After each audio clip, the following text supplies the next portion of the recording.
বাংলাদেশের মধ্যে প্রবর্তিত একমাত্র তরিকায় মাহিজ ভান্ডারের মধ্যে সে আল্লাহর হাবিব সাল্লাল্লাহু আলাইহি ওয়াসাল্লামার সেই অনুমোদিত এবং সাহাবে কেরামের অনুসৃত ধারায় এ কালাম পরিবেশন হয়।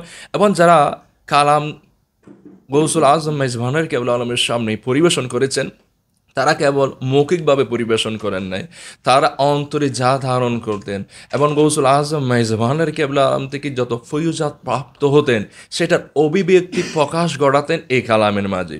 সেই হিসাবে আমরা সেখানে মাইজ ভান্ডারিয়া কালামের মধ্যে আমরা হুব্বুল্লাহ, আল্লাহর মোহাব্বত, যেটাকে ইশকে ইলাহি বলি, হুব্বে মুস্তাফা বলি, এবং হুব্বে যে বিশেষ করে পীর ও মুর্শিদ তাদের প্রতি আবেদন নিবেদনের যে ছন্দ আকারে আবেদন নিবেদন প্রকাশ করা হয়, সেটা আমরা মাহিজ ভান্ডারের তরিকার মধ্যে পাই।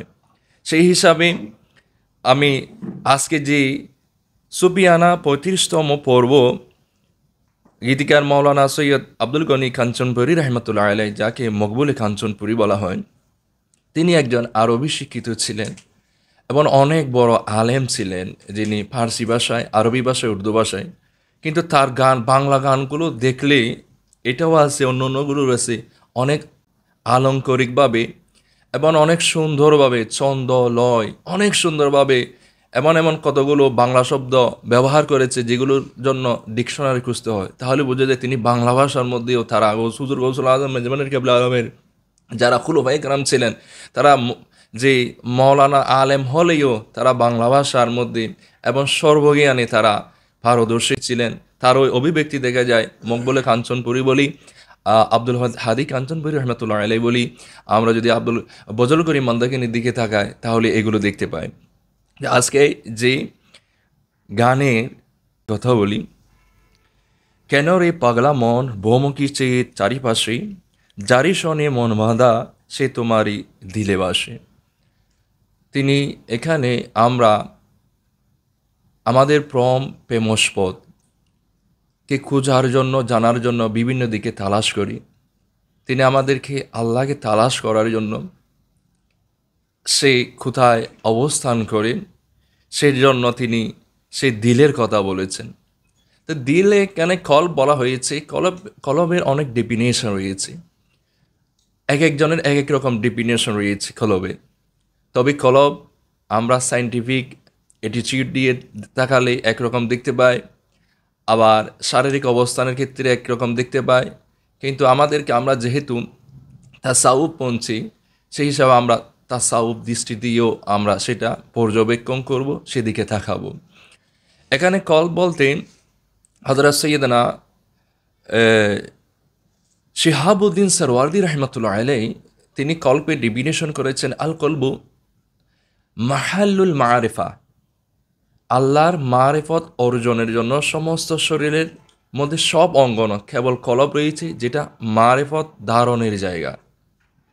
এবং এইটা কলবের আরেকটা ডেফিনেশন করা হয়েছে, সেটাও অনেক সুন্দর করেছে, যার মধ্যেও অনেক জবাব চলে আসি।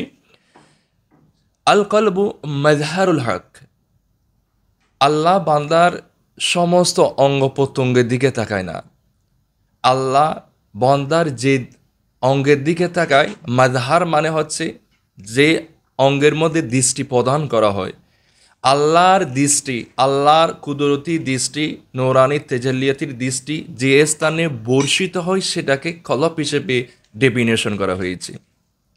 তো এখানে পবিত্র কোরআন করিমার মধ্যে আমরা সূরাতুল জারিয়ার 21 নম্বর আয়াত দিকে তাকাই, তখন আল্লাহ সাল্লাল্লাহু আলাইহি ওয়াসাল্লাম রব্বে কায়নাত ইরশাদ ফরমাচ্ছেন, ওয়াফি আনফুসিকুম আফালা তুবসিরুন, তোমরা এদিক এদিক খুঁজতেছো, এদিক এদিক তালাশ করতেছো আল্লাহর নিদর্শনাবলী, কিন্তু ওয়াফি আনফুসিকুম, নিদর্শনাবলী রয়েছে তোমাদের মাঝে, তোমাদের ভিতরে। আফালা তুবসিরুন, তোমরা কি তা অনুধাবন করো না? সূরাতুল জারিয়াতের 21 নম্বর আয়াতে, এই সূরাতুল জারির 21 নম্বর আয়াতকে সামনে রাখলে আমরা এই যে আজকে বলা হলো কেন রে পাগলা মন বহুমুখী সে চারিপাশে, যারি শনে মন বাঁধা সে তোমারই দিলে বাসে, এই আয়াতের নিরিখে, এই আয়াতের আলোকে উদ্ভাসিত হয়ে যায়। দিলে নাম আরশে খুদা, দিল তোমারি খানে খাবা, দিল তাকি নহে জোদা, দিলে পাবি তাই উন্নিশে। এবং দিল তোমারি খানে খাবা, দিলকে খানে খাবা কেন বলা হয়েছে? আমরা খাবা বলতে বুঝি খানে কাবা, যেটা মক্কায় মুকাররমার মধ্যে অবস্থিত রয়েছে। কিন্তু শাব্দিক দিক থেকে কাবা বলা হয় কুল্লু বাইতিন মুরাব্বাউল জাওয়ানিব, চারটা স্তম্ভের উপর যে গড় রয়েছে সেটাকে কাবা বলা হয়। এখানে দিলকে কেন কাবা বলা হয়েছে? এই দুনিয়া এই দুনিয়া যে স্থানকে নিয়ে আবর্তিত হয় সেটা হচ্ছে হানায় কাবা। হানায় কাবা হচ্ছে দুনিয়ার মধ্যে সর্বপ্রথম জমিন সৃষ্টি নাভি বলা হয় এই হানায় কাবাকে। এবং মানুষের যে কলব রয়েছে সে কলব হচ্ছে মানুষের অন্যান্য অঙ্গের প্রত্যঙ্গের মধ্যে মূল জিনিস। মানুষের অন্যান্য অঙ্গ প্রত্যঙ্গ আবর্তিত হয় মানুষের কলবকে কেন্দ্র করে। আবার এই জাগতিকভাবে যেটা খানায় খাবার রয়েছে আমাদের, যেটাকে ক্যাবলা করে আমরা নামাজ পড়ি, সেটাকে কেন্দ্র করে এই সৃষ্টির যে দুনিয়াবি সৃষ্টি সেটাকে কেন্দ্র করে আবর্তিত হয়। সেই হিসাবে এটাও কাবা ওটাই কাবা বলা হয়। আবার এখানে মাওলানা রুমি রহমতুল্লাহ আলাই তিনি বলতেছেন, কাবা তামির খলিল আথারাস, দিল গুজর গা জলিল আকবরাস। হানায় কাবা যেটা সৃষ্টি হয়েছে, নির্মিত হয়েছে, সেটা হচ্ছে হযরত সৈয়দনা ইব্রাহিম খলিলুল্লাহ হাতের মাধ্যমে। দিল গুজর গা জলিল আকবরাস, কিন্তু বান্দার ভিতরে যে কাবা রয়েছে, দিল রয়েছে, সেটা হযরত খলিলুল্লাহ আলাইহিস সালাতু ওয়াস সালাম সৃষ্টি করে না, সেটা খলিলুল্লাহর রব আল্লাহ সৃষ্টি করেছেন। সেই হিসাবে এটাকে কাবা বলা হয়।